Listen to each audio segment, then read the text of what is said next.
ఈ పుస్తకాన్ని ఒకసారి మీరు చూడండి. ఇది గాంధీస్ అసాసినేషన్ ఒరిజినల్ బుక్. ఈ బుక్ ను తెలుగులోకి తర్జుమా చేసింది మన వినయ్ కుమార్ సారే. 74 సంవత్సరాలు అయింది. అయినా ఈ విషయం గురించి ఇంకా మాట్లాడుకోవాల్సిన అవసరం ఉందట్రా సార్? తప్పనిసరిగా.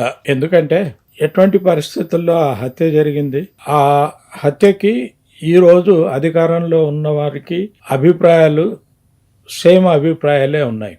వాళ్ళ విధానాలు, ఆ హత్య చేసిన వ్యక్తి విధానాలు, లేకపోతే ఆ గ్రూపు విధానాలు సేమ్గా ఉన్నాయి. కనుక ఈ చరిత్రను అర్థం చేసుకుంటే కానీ మనకు ప్రస్తుత చరిత్ర అర్థం కాదు. ఇక్కడ అన్నీ ఓపెన్గా జరగవు, రహస్యంగా జరుగుతుంటాయి. ఒక రహస్య నిర్మాణం ఉంటుంది. దానికి లెక్కపత్రం ఉండవు, ఎక్కడ రిజిస్టర్లు ఉండవు, పేర్లు ఉండవు. ఇదంతా ఒక సైమల్టేనియస్గా జరుగుతుంటుంది రహస్యంగా. ఇప్పుడు మనం అంటే పైకి కనిపించేదంతా కాదనమాట. పైకి కనిపించేది కాదు, లోపల ఇంకొక ఫ్లో ఉంటుంది అనమాట, ఇంకో ప్రవాహం ఉంటుంది. సో ఆ ప్రవాహాన్ని అర్థం చేసుకోవాలంటే ఈ పుస్తకాన్ని అర్థం చేసుకోవాలి.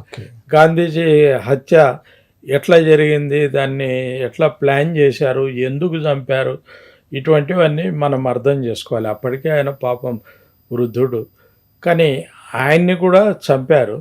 సో ఎందుకు చంపారు, ఏ మార్చిని చంపారు అనేది మనకు తెలియాలి. ఈ పుస్తకం ద్వారా అవన్నీ తెలుస్తాయి. సరే, ఈ పుస్తకాన్ని తెలుగులోకి తర్జుమా చేయాలని మీకు ఎందుకు అనిపించింది? అంటే ఈ పుస్తకం ఇంట్రడ్యూస్ చేసినప్పుడు ఒక యూట్యూబ్లో నేను చూశాను. ఆ పుస్తకం రాసిన అతను ధీరేందర్ ఝా అని ఒక జర్నలిస్టు. ఆయన ఇంట్రడ్యూస్ చేశాడు. తర్వాత తీస్తా శతల్వాద్ ఆ పుస్తకం మీద తన అభిప్రాయం చెప్పింది. ఆ తర్వాత మళ్ళీ ఆమె మీద కేసు బుక్ అయింది, ఇదైంది. సో అప్పుడే నాకు అనిపించింది ఈ పుస్తకాన్ని తెలుగు వాళ్ళకు కూడా అందించాలి అని.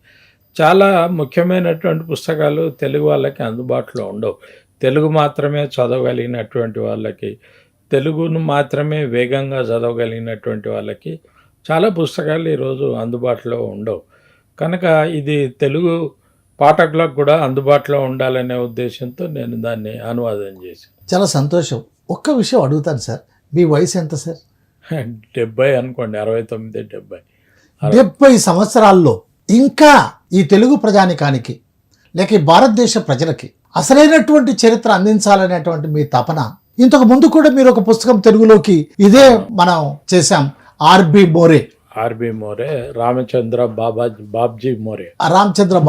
అంతకుముందు జ్యోతిబా రచనలన్నీ కూడా ట్రాన్స్లేట్ చేశారు. ఇంతకీ గాంధీ గారు వారి ఆలోచన విధానం ఏమిటి సార్?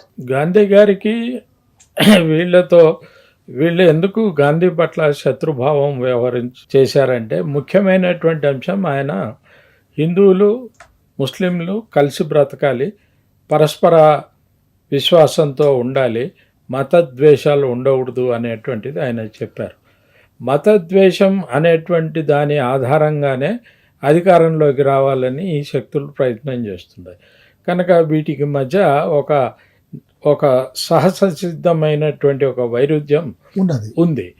గాంధీజీ ఇంకొకటి ఏంటంటే ఆయన మహిళలకు స్వేచ్ఛనివ్వాలి అనేటువంటి ఆలోచన కలిగినవాడు. సనాతన ధర్మం, నేను సనాతన హిందువును అని చెప్పుకుంటూనే మహిళలకు స్వేచ్ఛనివ్వాలి అని అడుగుతున్నాడు ఆయన. సో ఇది కొంత ఇబ్బందికరంగా ఉంది. ఇప్పుడు మనం ఈ ఆర్గనైజేషన్స్లో మనం చూసినప్పుడు మహిళల పాత్ర అనేటువంటిది ఏమీ ఉండదు. ఎందుకంటే మనుస్మృతిలోనే ఆ విధమైనటువంటి సూత్రీకరణ చేయబడింది, నా స్త్రీ స్వాతంత్రం అర్హతి అని. కనుక దాని ప్రకారమే ఈమె బాలిక అయినప్పుడు తండ్రి మీద, యవ్వనంలో పెళ్ళి అయిన తర్వాత భర్త మీద, ఆ తర్వాత పిల్లల మీద ఆధారపడాల్సిందే తప్ప తాను స్వయంగా ఉండలేదు అనేటువంటి అభిప్రాయం కలిగినటువంటి సంస్థ. కానీ గాంధీజీ దీనికి భిన్నంగా చెప్తున్నాడు. అది కూడా వాళ్ళకి సమస్య ఉంది. తర్వాత పాకిస్తాన్ ఏర్పడడానికి కారణం గాంధీజీ అనేటువంటిది అది ప్రచారమే. గాంధీజీ కంటే ముందే 1923 ఆ ప్రాంతంలోనే, 23 కాదు, ఆ తర్వాత ప్రాంతంలోనే ఈయన సావర్కర్ ఒక పుస్తకాన్ని రాశారు, ఎవరు హిందువు అని. ఆయన ఆ పుస్తకంలో ఏం చెప్తాడంటే ఈ భారతదేశం హిందువుల దేశం, ఇతరులు ఇక్కడ బయట నుంచి వచ్చినటువంటి వారు ఇది హిందువుల దేశం అనేటువంటిది ఆయన చెప్తారు. అంటే ఇక్కడ హిందువులే ఉండాలి, హిందువులే సుప్రీంగా ఉండాలి, వీళ్ళ హిందువుల సుప్రీమసీ చలామణి కావాలి అనేటువంటి దాన్ని ఆయన చెప్తున్నాడు. గాంధీజీ దీనికి భిన్నమైనటువంటి వైఖరితో ఉన్నాడు. సో అవన్నీ ఉన్నాయి. తర్వాత పాకిస్తాన్ ఏర్పడిన తర్వాత పాకిస్తాన్కు కొంత డబ్బు ఇండియన్ గవర్నమెంట్ బాకీ, అంటే పంపకాల్లో రావాల్సిన డబ్బు కొంత బాకీ పడింది. కశ్మీర్ సమస్య అనేటువంటిది అప్పటికే వచ్చింది కనుక ఈ కశ్మీర్ సమస్యను పరిష్కరించాలి అని ఈ డబ్బును భారత ప్రభుత్వం ఆపింది. అది కూడా ఏదో విధంగా సెటిల్ చేయాలి అనేటువంటి ప్రయత్నం ఈయన చేస్తున్నాడు.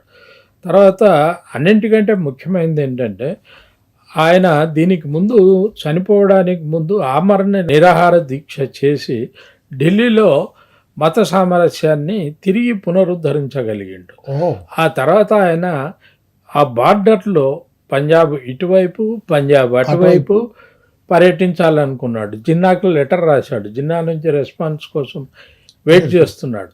అటువైపు వెళ్ళి పర్యటించడం ఏంటి, ఇదంతా ఏమిటి, ఒక మత ఉద్రిక్తత ఉండాలి కదా అనేటువంటి ఐడియాలజీ వాళ్ళకు ఉంది. సో అది కూడా ఒక కారణం. ఇవన్నీ కలిపి ఆయన్ని హత్య చేశారు. గాంధీజీని హత్య చేసినటువంటిది గాడ్సే ఎవరైతే ఉన్నారో ఆ గాంధీజీ అంతకుడు. మరి గాడ్సే రాజకీయాలు ఏంటి, గాడ్సే ఆలోచన విధానం ఏంటి?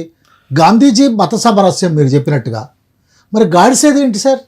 గాడ్సే మొదట్లో తను బాగా అంటే మెట్రిక్ పాస్ కాలేదు, అతను ఊరికి వెళ్ళిపోయాడు. రత్నగిరి అంటే పుట్టింది వేరే చోట, తర్వాత రత్నగిరికి వెళ్ళిపోయాడు. రత్నగిరిలో స్వాతంత్రోద్యమంలో మొదట్లో పాల్గొన్నాడు. కానీ ఆ తర్వాత ఆయనకి విడి సావర్కర్తో సంబంధం ఏర్పడింది. విడి సావర్కర్ ఎందుకంటే ఈయన గాడ్సే ఇంట్లో ఉండేవాళ్ళు, ఆ ఇంట్లోనే విడి సావర్కర్ తన అండమాన్ జైలు నుంచి వచ్చి అయిన తర్వాత అక్కడ ఉన్నాడు. ఇద్దరు అంటే ఒకే ఇంట్లో ఒకే దశలో లేరు. అదేలే. సరే, ఆ తర్వాత ఈయన ఈ గాడ్సే కూడా తనకు ఒక మార్గదర్శి కావాలనుకుంటున్నాడు. ఆయన చిత్పవన్ బ్రాహ్మణుడు, ఈయన కూడా చిత్పవన్ బ్రాహ్మణుడు. సో అది కూడా కలిసింది. అల్టిమేట్గా ఆయన సావర్కర్కి శిష్యుడిగా మారిపోయాడు. అక్కడే గాడ్సే సావర్కర్ శిష్యుడే. అక్కడే ఆయన ఈ హిందూ విద్వేష రాజకీయాల్ని నేర్చుకోవటం అనేటువంటిది జరిగింది. ముస్లింల మీద వ్యతిరేకత, ఇతర మతాల మీద వ్యతిరేకత, అవన్నీ కూడా సావర్కర్ గైడెన్స్లో ఆయనకు లభించినటువంటివి. ఆ తర్వాత ఆయన పూనా వచ్చి అంటే ముందు సాంగ్లీ వెళ్ళి సాంగ్లీలో ఆర్ఎస్ఎస్లో పాల్గొన్నాడు. ఆ తర్వాత పూనా వచ్చి ఆర్ఎస్ఎస్లో పాల్గొన్నాడు.